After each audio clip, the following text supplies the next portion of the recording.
And I'm Joey Lin. 26-year-old Colton Bagola entered a plea of not guilty to second-degree murder in federal court today in last Tuesday morning's shooting death of Sloan Bull Bear. A national rule change in the SNAP program next year is expected to impact hundreds of thousands of people across America, with South Dakota being one of the hardest hit in the nation. Our Connor Matson tells us what those changes are and why it's such a big deal for South Dakota.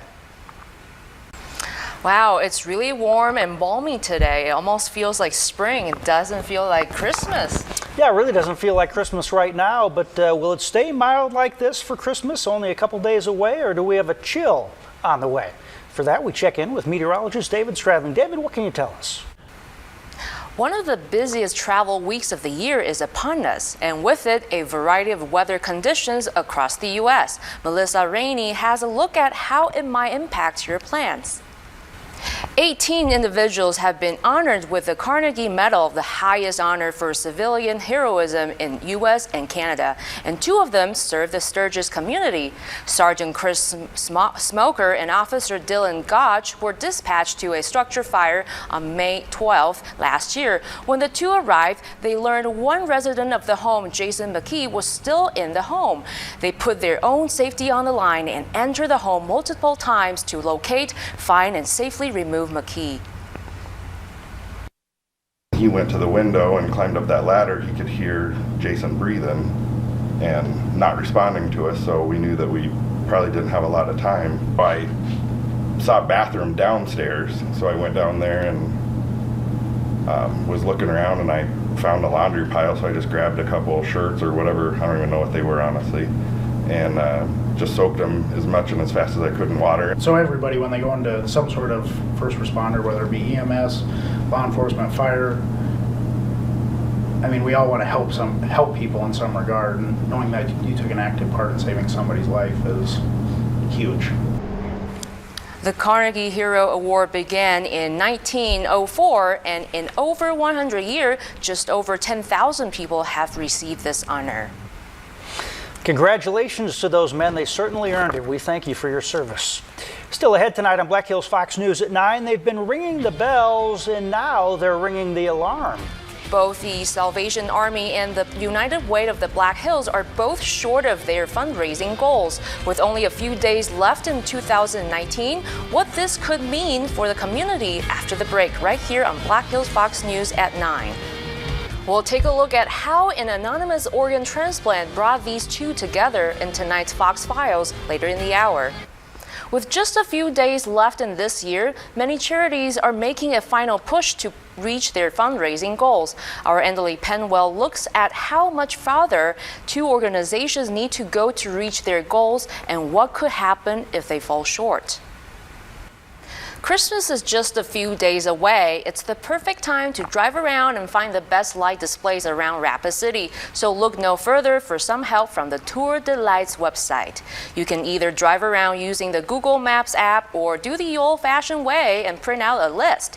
Nearly 100 houses are on display each year, and most of them come back year after year. If you want to be added or you find one that's missing, you can add it to the website. Local realtor Seth Malo and his wife started Tour de Lights 5 years ago, hoping to help out others looking for some great Christmas displays. As far as visitors, that's definitely grown. Usually every year we increase by 15 to 2,000 visitors. So that's encouraging. So it's just trying to get the word out so that people know that there's some place to go when you're going to look at Christmas lights. Before someone is added to the list, a letter is sent to them to make sure it's okay. The website is only open until December 31st, so make sure to use it with friends and family while you can. Coming up, shoppers are hitting the mall and travelers are hitting the roads in this holiday season. So today is really mild, really warm. However, it's not enough to melt the snow yet, right? Yeah, those drifts we got from that storm were feet high, so it's going to take a little while, maybe a big rainstorm. Okay, and then would it be continue to be warm? Would it be kind of cold, right? We're going to stay warm tomorrow, but Plus One Business aims to bring a little bit of help directly onto your home. We'll check out the services provided by Stay Graceful after the break.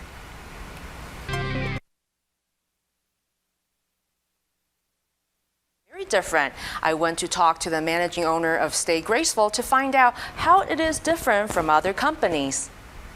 Had to have in-home care for my children. So my family has had in-home care. These are the people working for a local in-home care. They know what it's like to have someone who needs help and what it's like to receive it, and that's different. And this is the founder of Stay Graceful, Jess Olson. She studied healthcare administration at Harvard and University of North Carolina. She's been wanting to provide the care services that her family would have preferred to have. I had this dream and this vision, and I started working on it. It's not a franchise. It's not just something we bought. It's something we built, and it's a family company, and it's locally owned and operated. Services are provided to people of all ages and different conditions. From companionship to homemaker services like cooking and cleaning and grocery shopping, transportation for appointments.